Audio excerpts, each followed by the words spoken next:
반갑습니다. 오늘 5월 4일입니다. 내일부터 연휴가 시작돼서 그런지 도로에 차들이 아주 많더라고요. 저도 안성에서 올라오는데 차가 상당히 밀려서 이렇게 시간이 될 수 있을까 이렇게 조마조마하면서 왔는데 다행히 말씀 시간에 늦지 않게 올 수 있었습니다. 또 원래 오늘 우리 박효재님께서 원래 교제하시기로 되어 있었는데 또 여러 일정과 또 건강상 이유로 부족한 대로 제가 좀 대신해서 우리 주님을 또 함께 이렇게 상고하는 그런 시간을 갖게 됐습니다. 오늘 본문은 우리 누가복음 23장 46절입니다. 우리 함께 성경을 여셔서 누가복음 23장 46절을 함께 보시겠습니다.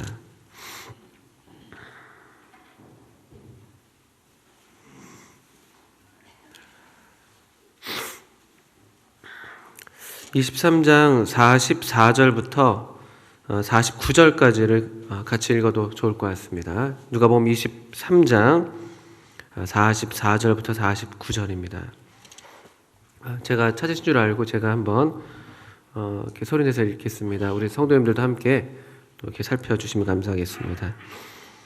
때가 이제 6시쯤 되어 해가 빛을 잃고 온 땅이 어둠이 임하여 제9시까지 계속하며 성소의 휘장이 한가운데가 찢어지더라. 예수께서 큰 소리로 불러 가라사대 아버지여 내 영혼을 아버지 손에 부탁하나이다 하고 이 말씀을 하신 후 운명하시다. 백부장이 그 된 일을 보고 하나님께 영광을 돌려 가로되 이 사람은 정녕 의인이었도다 하고 이를 구경하러 모인 무리도 그 된 일을 보고 다 가슴을 두드리며 돌아가고 예수의 아는 자들과 및 갈릴리로부터 따라온 여자들도 다 멀리 서서 이 일을 보니라. 44절부터 49절까지 읽었습니다. 오늘은 이제 우리 주님께서 십자가에서 하신 마지막 말씀을 상고하는 차례가 됩니다. 우리 이제까지 배워오신 대로 십자가 위에서 우리 주님께서 7번 말씀하신 것으로 저희가 복음서를 통해서 그렇게 이해하게 되는데요. 이 누가복음서에 3번의 말씀이 기록되어 있습니다. 그리고 요한복음에 또 3번의 말씀이 기록되어 있고 마태복음과 마가복음에서 동일한 한 말씀이 이 두 복음서에서 이렇게 반복이 돼서 나타나고 있습니다. 처음 우리 이 시간을 시작하면서 말씀을 드렸던 것처럼 우리 주님은 하나님의 말씀, 이 말씀으로 우리 가운데 거하신 참 놀라우신 분이신데, 즉 다른 말로 하면은 이 아버님께서 어떠한 분이신지를 온전히 이 땅 가운데 인생 가운데 드러내시기 위하셔서 이 땅에 오신 분이신데, 이제 그 지상의 삶을 마치시면서 이 하신 이 마지막 말씀들이 그래서 더더군다나 우리가 의미 있게 또 주의를 기울여서 볼 필요가 있다고 말씀을 드렸습니다. 그리고 우리 완전하신 아드님께서 우리 아버님을 완전하게 드러내실 그런 아드님께서 또 십자가 위에서 7번을 말씀하셨다는 것, 그 7이라는 수가 갖고 있는 그런 완전성, 그런 것들을 또 우리 생각해 볼 때에도 이 말씀이 얼마나 중요한지, 그리고 또 이 7이라는 숫자가 우리 창세기 같은 말씀을 보게 되면 이제 안식의 어떤 수라고 말씀을 드릴 수가 있는데, 오늘 바로 이제 7번째 말씀인 이런 안식, 우리 주님의 완전한 성취 후에 아버님과 누리게 되는 안식의 말씀으로 우리가 또 받게 되기도 합니다. 실제로 6번째 말씀이 마치 창세기에서 천지창조를 다 이루시고 창세기 2장 1절에 천지와 만물이 다 이루니라라고 하신 말씀처럼 요한복음 19장 30절에서도 다 이루었다라는 말씀으로 모든 일이 성취가 됐음을 우리 주님께서 선언하셨죠. 그리고 이제 마지막 7번째 말씀이 우리가 읽었던 본문, 그리고 그 중에서도 46절인 예수께서 큰 소리로 불러 가라사대 아버지여 내 영혼을 아버지 손에 부탁하나이다 라는 말씀입니다. 아버지여 내 영혼을 아버지 손에 부탁하나이다.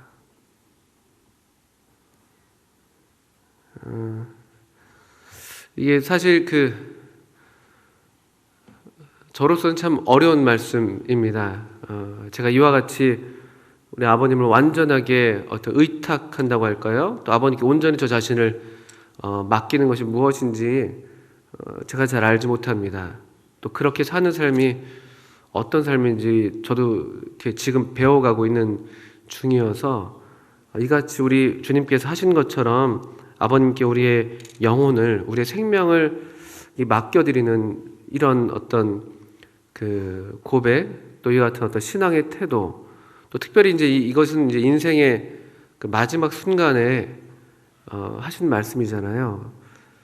그래서 그런 면에서 참 이 말씀과 저는 참 거리가 너무 먼 것을 잘 알고 있습니다. 그래서 이 말씀만큼은 감히 우리 중에 어떤 누구도 뭐 어떤 말씀도 다 마찬가지입니다만 참 하기 어려운 말씀이어서 그래서 먼저 이렇게 믿음한테 앞선 우리 형제님께 부탁을 드렸던 것이었는데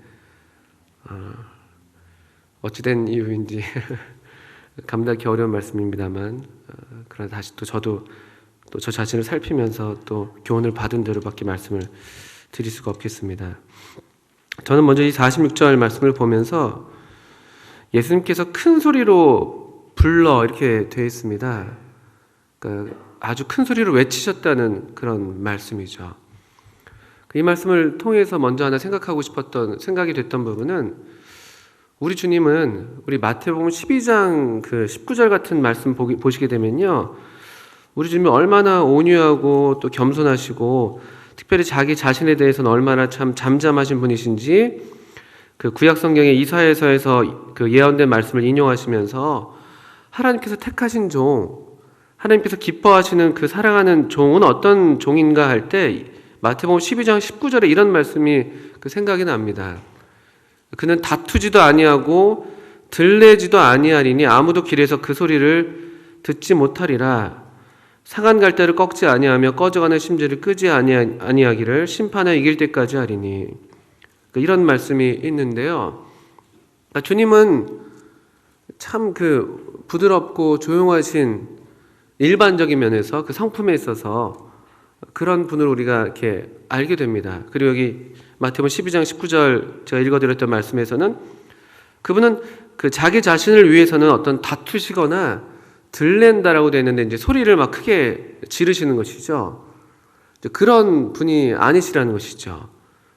그러니까 대체로 우리 주님은 우리가 보기에 또 성경 기록에도 그렇게 큰 소리를 내신 경우들이 많지는 않으셨었어요. 그래서 저도 이게 다시 유심히 복음서를 살펴보고 또 검색을 해보니까 우리 주님이 큰 소리로 이렇게 큰 소리를 내셨다는 그런 명확하게 그렇게 기록된 부분이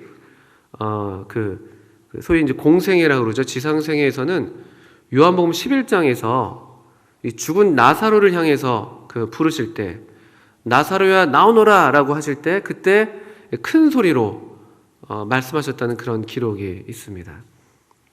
죽음에 대해서 그때 이제 우리 이 죽은 나사로를 살리실 때 우리 주님의 심정이 이 죽음에 대해서 대단히 분해하시고 또 이렇게 통분히 여기시는 그런 아파하시면서도 참 분해하시는 그런 마음이셨다고 이 표현이 되어 있는데 그런 마음이셔서 그랬을까요? 이 사망, 이 인생, 하나님께서 만드신 이 인생들이 사망에 매어 종로를 타는 것을 너무나 마음 아파하셨을까요? 그래서 이 죽음에 대해서, 이 분노에 대해서 아주 단호하고도 또 결연한 그와 같은 음성으로 큰 소리로 죽음을 물리치시는 그런 소리를 내셨다고 요한복음 11장에 한번 기록이 되어 있습니다. 그리고 그 이후에 좀처럼 큰 소리를 내셨다는 기록은 없는데 이 십자가 위에서 주님이 큰 소리로 외치시는 장면이 우리 지금 누가복음 23장도 그렇고 또 마태복음이나 마가복음에서도 엘리 엘리 라마 사박다니 이와 같은 외치시는 말씀을 하실 때에도 큰 소리로 외치신 것을 보게 됩니다. 왜 그러셨을까?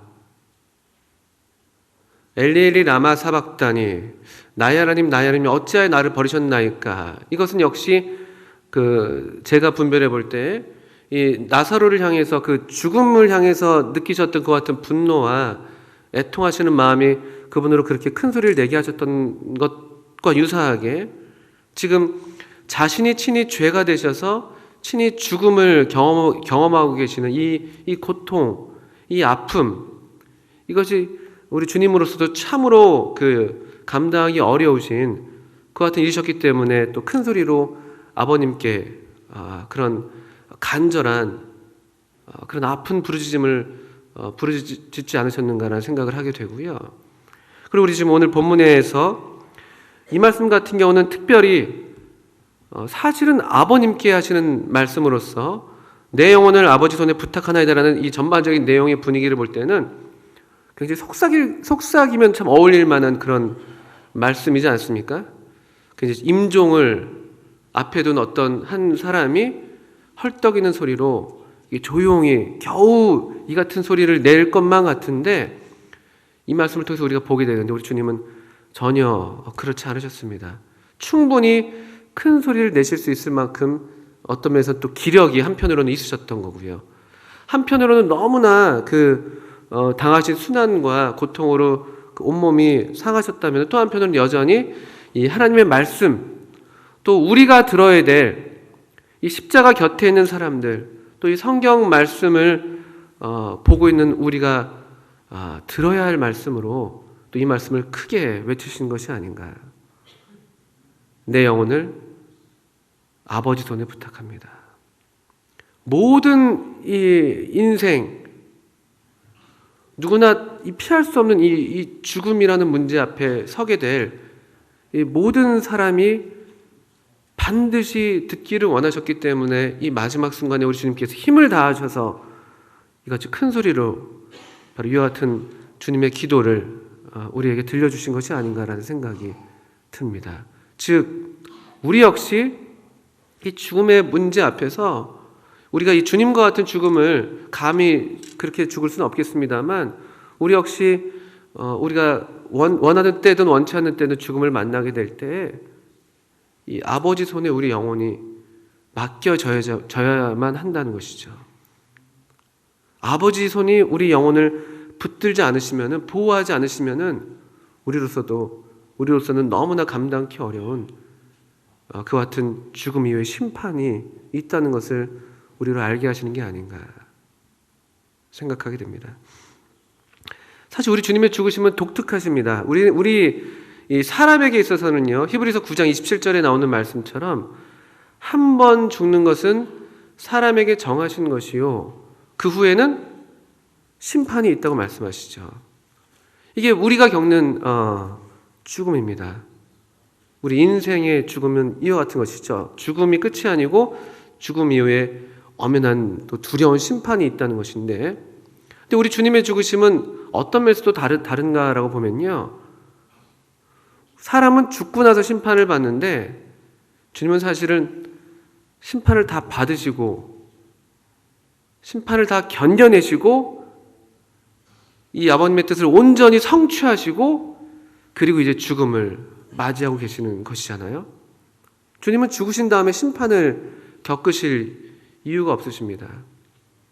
그분 친히 죄가 되셨는데 그분이 이 십자가 위에서 우리 성경의 기록에 따르면은 대략 6시간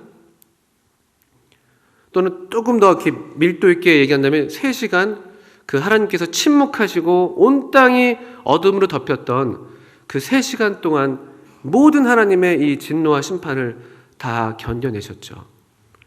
그때 이 3시간 동안 주님께서 하신 말씀이 의미가 있습니다. 그때 우리 주님이 나의 하나님 어찌하여 나를 버리셨나이까라는 그와 같은 고뇌에 찬 외침을 외치신 이후에 그리고 다 이루었다는 말씀도 그때 하신 것을 우리가 보게 됩니다. 온전한 하나님의 진노와 심판을 다 견뎌내신 이후에 그리고 철저하게 이 죄로서 아드님으로서가 아니라 이 죄로서 공의로우신 하나님의 심판 아래에 자신을 두신 그 두려운 시간 이후에 다시 주님께서는 아주 만족스러운 그와 같은 말씀을 하시는 것이죠. 나의 하나님이라 불렀던 그분을 향해서 다시 아버지라고 부르게 되는 것이죠. 주님은 심판을 다 견뎌내시고 그리고 이제 죽음을 맞이하십니다.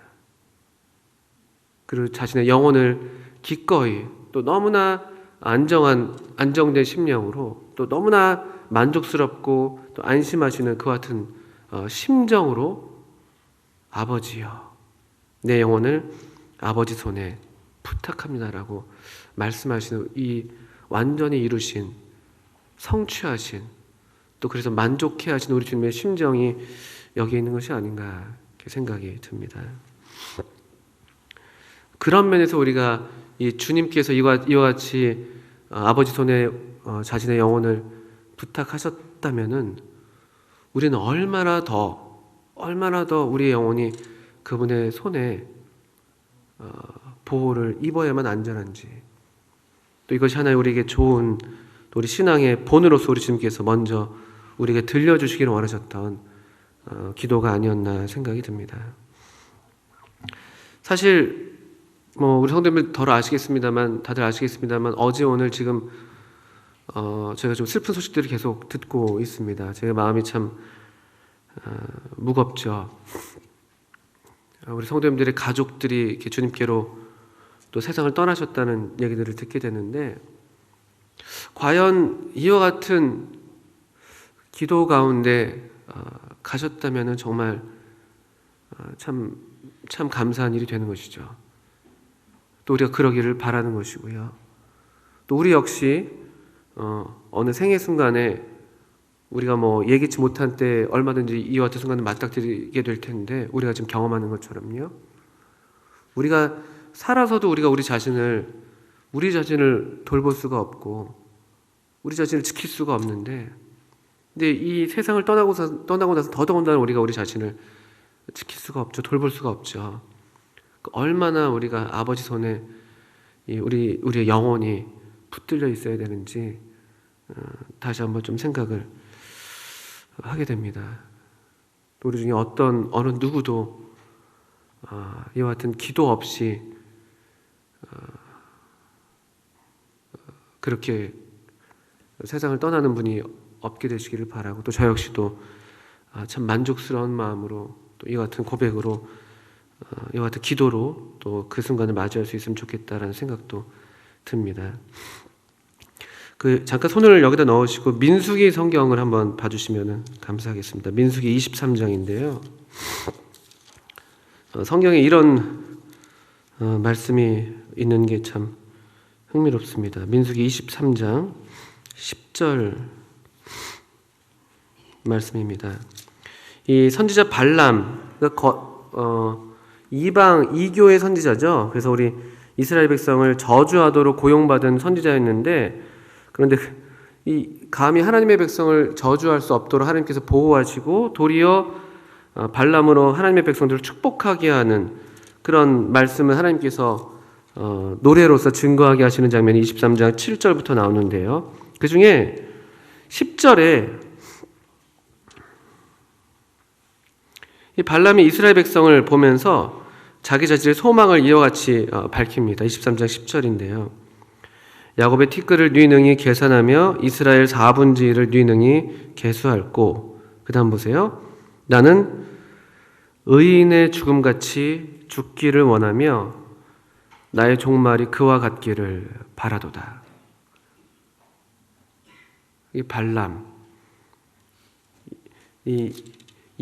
이교 선지자 발람이었는데 그 마음의 소망이 자신도 이 하나님의 백성들과 같이 되고 싶다는 그런 바람인 것이죠. 특별히 그것이 이제 그 죽음에 있어서 나 역시 의인의 죽음같이 죽기를 원한다. 나의 종말도 그와 같기를 원한다. 저희 처 외할머니가 한 2년 전인가 이제 돌아가셨습니다. 저희 장모님은 이제 많이들 기도해 주셔서 아시겠습니다만 우리 주님을 아직 믿지 않으시고 또 아주 열렬한 가톨릭 신자신데요. 근데 저희 처 외할머니께 이제 돌아가시기 전에 이제 폐암으로 오랫동안 앓으셔서 결국 가셨는데, 근데 저희가 부족하지만 또 찾아뵙고 또 이렇게 주님 말씀을 이렇게 증거할 그런 기회들이 있었고, 꼭 복음을 믿고 돌아가셔야 되니까 정말 죽음을 목전에 두고 계셨기 때문에 저희가 간절한 마음으로 그렇게 복음을 전해드렸었어요. 근데 이제 우리 처 외할머니가 이제 하나 이제 마음의 염려가, 나는 이렇게 몸이 쇠약하고 나는 가진 것도 없고 나는 지금 예수 믿는다고 해도 교회 다닐 수도 없고 헌금도 할 수가 없고 나는 어떡하냐. 그리고 난 이미 많이 제사를 오랫동안 지내어서 나는 이미 하나님께 많은 죄를 지었다, 이런 얘기를 하셨었어요. 그래서 그때 저랑 저희 집사람이랑 바로 이 누가복음 그 23장이죠. 그 십자가에 달린 강도 이야기 있지 않습니까? 할머니 강도도 평생에 아무것도 선한 게 잘한 게 없고 또 이 순간 이후에 어떤 주님을 섬길 기회도 없었고, 근데 그럼에도 예수를 믿고 예수님께서 네가 오늘 나와 함께 낙원에 있겠다는 놀라운 말씀을 주셨다, 이런 이제 복음을 들려드렸는데, 저희가 믿기로는 저희 그 처 외할머니께서 주님을 믿으시는 것으로 저는 이제 그렇게 믿고 있습니다.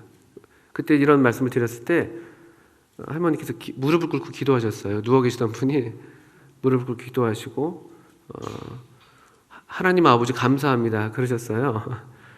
그리고 그런 일들이 있었습니다. 그리고 이제 저희가 미처 임종을 지키지 못했었는데 그리고 이제 돌아가셨습니다.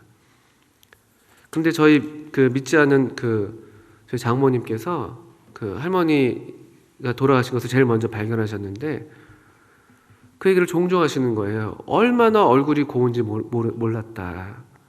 그러니까 임종을 직접 지키지 못하셨지만 얼마나 얼굴이 고운지 모르겠다. 그래서 좋은 데 가셨나 보다, 이런 얘기 하시죠. 그리고 이제 저희 당신도 이제 그런 생각들을 하시는 거죠.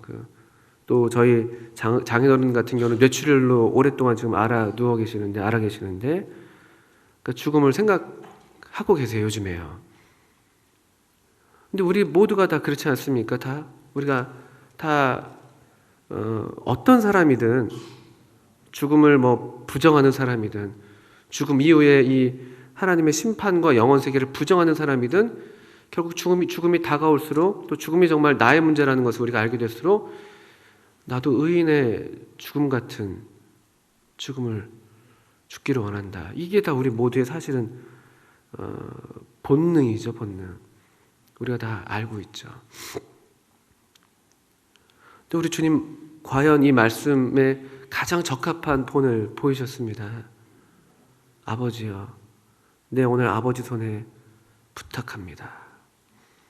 얼마나 아름다운 말씀이세요? 이 예수님의 죽음이 너무나 독특해서요. 그때 이 십자가 주위에 있었던, 우리 누가복음 23장으로 돌아오시면은 이 백부장도 그 된 일을 보고 하나님께 영광을 돌리면서 이 사람은 정령 의인이었도다, 이렇게 고백합니다. 이 죽음으로써 그 삶의 질을 나타내 보이는 것이죠. 또 죽음으로써 여전히 하나님의 영광을 드러낼 수 있는 것이죠.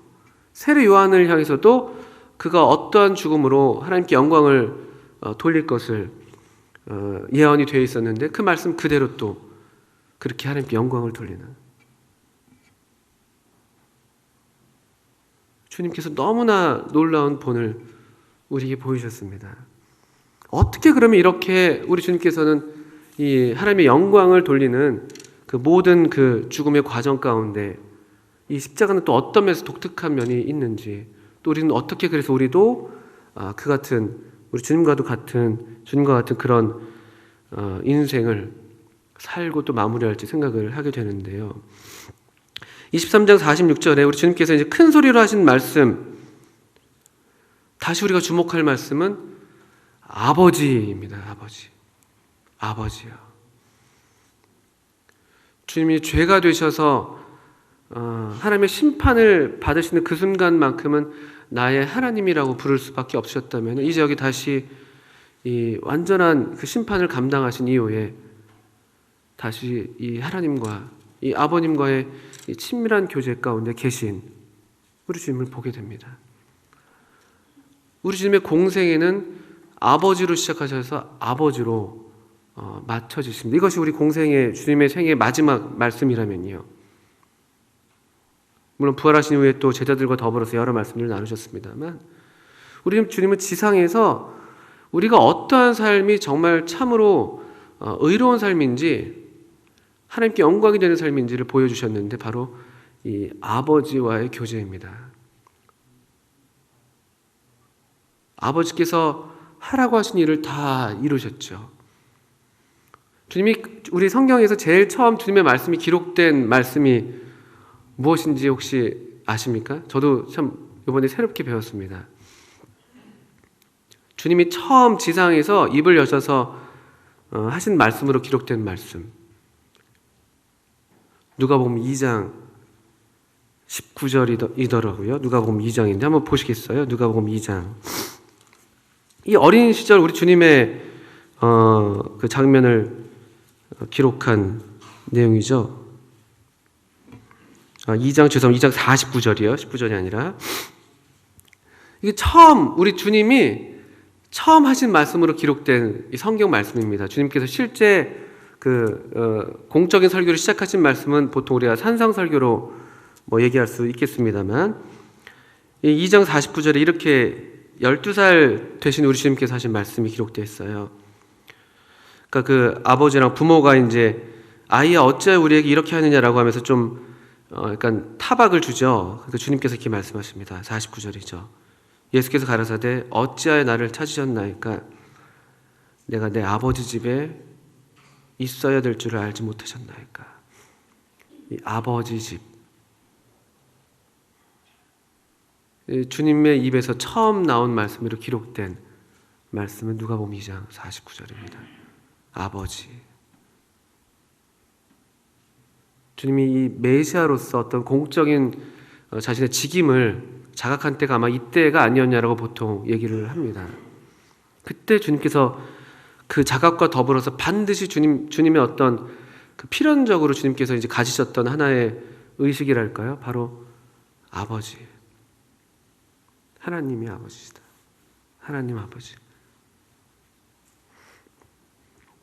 주님의 첫 말씀이 아버지이시고 그리고 십자가에서 주님의 마지막 말씀도 아버지. 주님의 전생에는 이 하나님을 아버지로 알고 믿고 또 그분과 교제하고 그분의 뜻에만 순종하고 그분의 영광에만 관심하는 그런 삶이었다는 것이죠. 참으로 의인의 죽음을 죽으셨다고 말씀드릴 수가 있고 백부장이 그래서 이 사람은 정령 의인이었다고 말하고 있는데 그 의인의 죽음은 어떻게 올 수 있는가? 우리도 이 같은 아버님을 받들고 믿고 아버님에 대해서 순종하는 그런 삶을 살다가 주님을 맞이할 때가 됐을 때 우리의 심령이 얼마나 고요하고 안정할까요? 우리 마음 가운데 아직 이와 같은 고백을 할 수 없다면 저도 이제 그런데 그런 면에서 많이 미진하니까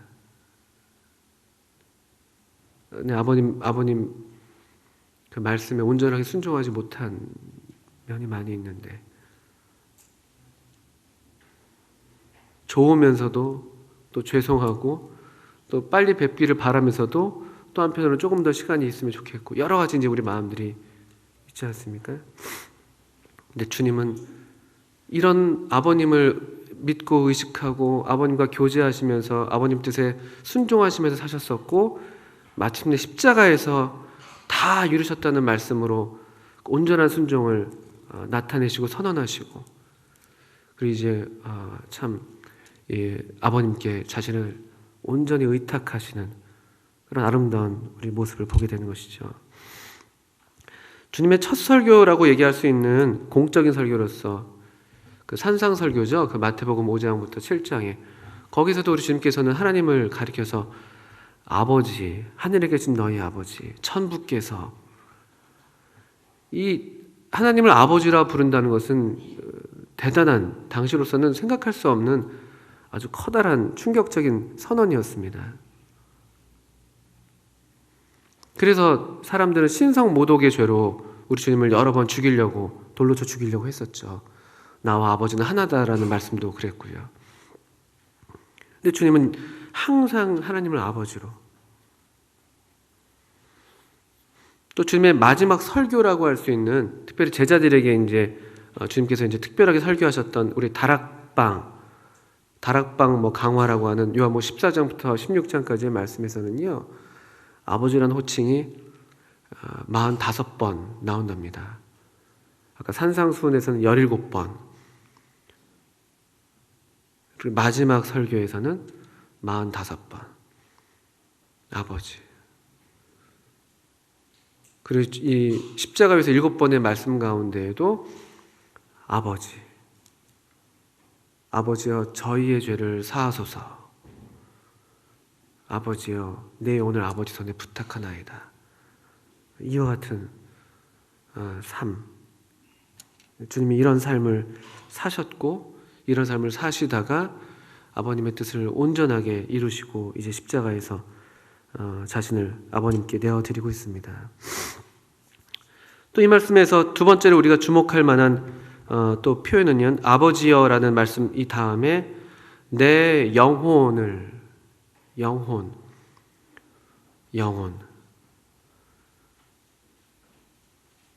이 육체를 부탁하시는 게 아니죠. 육체는 어느 순간이 되면은 그 일정한 어떤 그 용도가 또 수명이 다하면은 이제 무너지는 것이죠. 우리의 장막집은 무너집니다. 그런데 영원히 불멸한 것, 물론 육체도 중요합니다만 정말 하나님 앞에서 영혼을 결정하는 그 중요한 요소는 바로 이 영혼이라는 것이죠. 영혼의 문제, 우리의 어떤 이 심령의 문제, 우리의 영의 문제, 이것이 중요한 것을 우리 너무나 잘 알고 있습니다만 주님께서 이 친히 이렇게 말씀하심으로써 다시 우리를 환기시키는 것이죠. 우리의 삶이 어떤 데 가치를 두고 살아야 될 삶인가, 정말 무엇이 영원토록 가치가 있는가, 이 생애 끝난 다음에라도 정말 남게 되는 것은 무엇인가, 이 질문을 죽음을 앞에 둔다면 더더군다나 진지하게 물어야 될 질문이겠죠. 이제 이 생애 시간이 얼마 안 남았으니까. 그런데 이 십자가 곁에 있는 수많은 사람들, 또 여전히 우리 이 하나님 말씀, 이 말씀을 통해서 우리 십자가 곁에서 마치 이 말씀을 듣는 것처럼 들을 우리들도 생각해야 된다는 것이죠. 영혼. 내 영혼이 어떠한가? 그냥 이 땅에서 잘 배웠으니까 나는 이 땅에서 내 삶이 그냥 뭐 이렇게 뭐 선한 양심을 따라서 나름대로 살아왔으니까 이렇게 이게 안심할 수 있는 것인가? 아니면 내 영혼은 장차 누구의 손에 들릴 것인가? 이런 생각들도 하게 되고요. 또는 영원한 어떤 가치를 따질 때 요한일서 2장에서 세상에 있는 것, 또 이 세상과 그 정욕도 다 지나가지만 하나님의 뜻을 행한 사람은 영원히 거한다. 그 하나님의 뜻을 행한, 하나님의 뜻 순종한 그 어떤 삶, 그 영혼은 그 삶과 더불어서 영원히 우리 아버님과 함께 거하는 것이죠. 이것이 우리가 관심해야 될 중요한 부분이라는 것을 또 이 말씀을 통해서 다시 한번 생각하게 됩니다. 내 영혼은 지금 하나님 앞에서 안전한가? 또 내 영혼의 질은 하나님 앞에서 하나님께서 참으로 인정하실 만한 그와 같은 상태에 있는가? 그 다음은 주님께서 이렇게 또 말씀하시죠. 내 영혼을 아버지 손에 부탁하나이다. 아버지 손. 얼마나 좋습니까? 아버지 손. 아버지 손.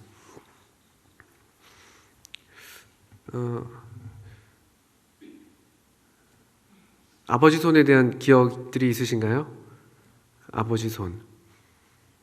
아버지 손에 부탁합니다. 이 부탁한다는 말은요, 어떤 돌봄과 보호 이런 이제 의미가 있는 단어라고 하는데요.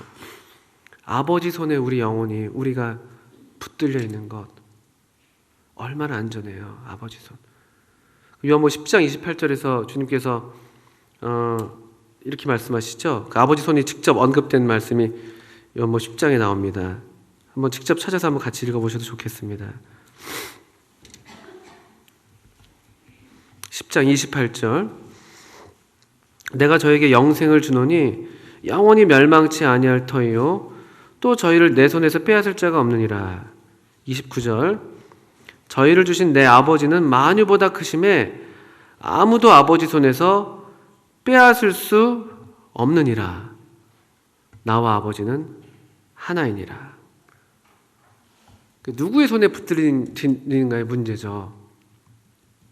우리가 우리 인생을 아까도 우리 다 인정합니다만 살아서도 우리가 우리 인생을 우리 임의로 할 수가 없는데 우리가 한낱 그냥 피조물에 불과한 것인데 우리 살아생전에도 누구의 손에 우리가 붙들려서 어떻게 쓰임받을 것인가 이런 문제가 우리의 삶을 결정한다면은 우리의 이 생명이 다한 이후에 우리가 누구의 손에 붙들릴 것인가. 그리고 그때는 이제 완전한 보호가 아니면 완전한 이제 그 어떤 억압인 것이죠. 우리 죽음의 왕, 공포의 대왕이라고 불리는 욥기에서는 그 죽음, 이 사단이 우리를 붙들게 된다면요, 우리는 영원한 죽음 아래에서 두려움 가운데, 두려움이 끝나지 않는 두려움,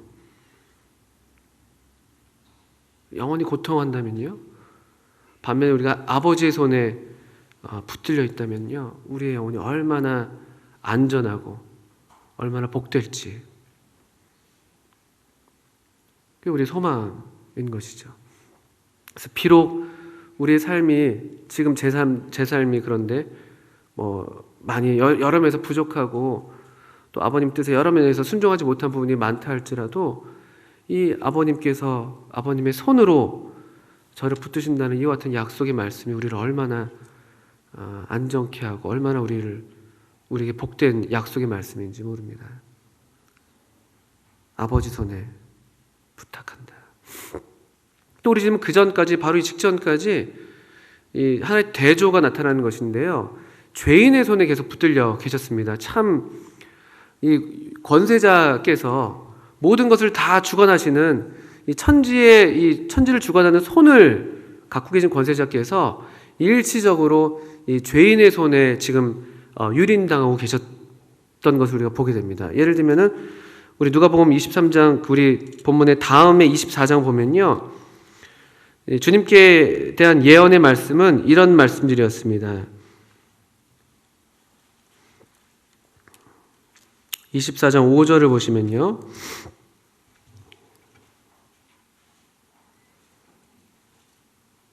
(5절부터) 7절이 더 좋겠습니다. 이 천사들이 이 여인들에게 주님께서 전부터 하신 말씀을 기억하라고 하시면서 다시 상기시키는 말씀은요, 이르시기를 인자가 죄인의 손에 넘기워 십자가에 못 박히고 제3일에 다시 살아나야 하리라 하셨느니라 한데, 죄인의 손에 넘기워. 이 겟세마네 이후로 주님께서 죄인들의 손에 붙잡히셨잖아요. 그 죄인의 손에 철저히 유린당하는 만으로 따지면 하루가 채 안 되는 그런 짧지는 않지만, 그렇다고 아주 긴 시간은 아니었지만 정말 두렵고 무서운 그런 시간이 주님께 있었습니다. 항상 아버님과 함께 하셨던 우리 주님께서 그 아버지 손에서 벗어나셔서 죄인들의 손에 붙들림 바 되셔가지고 자신을 기꺼이 죄인들에게 내어주신, 죄인들로부터 이 모진 고난과 수욕을 담당하시는 그런 끔찍한 시간이 얼마간 있으셨어요. 그런데 그 시간을 다시 뒤로 하시고 주님이 다시 원래 주님이 계신 곳으로 아버지의 손, 다시 그분의 손에 자신의 영혼을 부탁하시는, 그리고 이 아버지의 손이 그 이후로 어떻게 하셨습니까? 우리 주님을 지극히 높이셨죠. 사망에 매어 있을 수 없으셨습니다. 우리 주님을 이 주와 구주가 되게 하셨고요. 그를 지극히 높여 모든 이름에 뛰어난 이름을 주셨죠. 그 아버지의 손이 우리 주님을 보호하실 뿐만 아니라 지극히 높이셨습니다. 왜냐하면 우리 아버님께서 보좌에 계시니까, 가장 높은 곳에 계시기 때문에 그분의 손에 붙들림 받은 아드님, 당연히 보좌 가운데 함께 계시죠. 가장 존귀한 이름을 얻으십니다. 아버님의 손이 그렇게 아드님을 높이셨죠. 그 더 놀랍게도 우리도 아까 우리 요한복음 10장 28절의 말씀처럼 아버지께서 영생을 주셔서 영생을 소유한 우리들도 이 아버님의 손에 우리가 붙들려 있기 때문에 우리도 그와 같이 이 존귀한 자리에 주님과 함께 앉힌 바 되는 우리 아버님의 손이 우리 역시 그 높이신다는 그런 소망을 또 우리가 갖게 됩니다.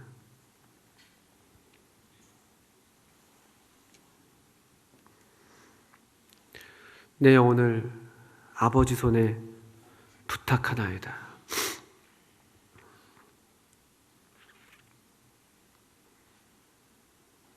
저도 이렇게 이 순간을 맞이할 수 있으면 참 좋을 것 같아요.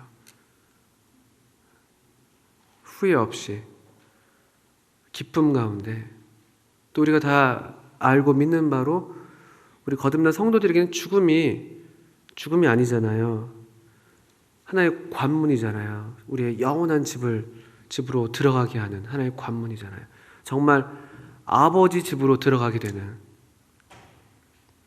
아버지께서 우리를 이 땅 가운데서 이제 부르실 때 상여봐 집에 가자 하시면 저도 이 아버지 손을 붙들고 그렇게 기쁜 마음으로 이 순간을 맞이할 수 있다면 얼마나 복될까, 그런 생각을 하게 됩니다. 세상에 많은 죽음이 있습니다. 또 지금 우리 곁에서 죽음들을 좀 경험하고 있고요. 우리가 참 생각하고 싶지 않은 그런 비참한 참 그런 결말을 보는 경우들도 있고, 또 어떤 경우에는 정말 주님 안에서 참 복되다는 그런 또 그런 순간도 우리가 가까이서 계속 보고 만나고 있습니다. 주님이 우리의 신앙의 대상이시고 또 우리의 완전한 본이 되셔서 우리로 참으로 하나님의 생명을 얻게 하시고, 또 우리를 이 땅 가운데서 어떻게 참된 삶을, 정말 영원한 생명이라는, 하나님의 생명이라는 그 생명의 질에 걸맞는 그런 참된 삶이 무엇인지, 또 어떻게 살아야 될지를 몸소 보이셨습니다.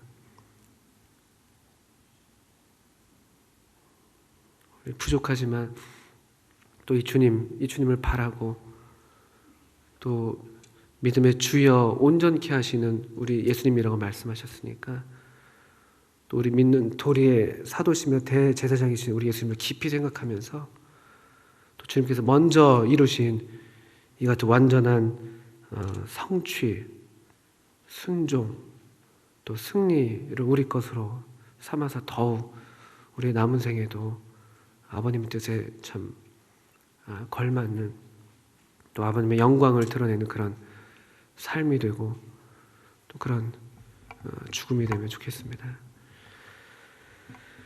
함께 기도하시겠습니다.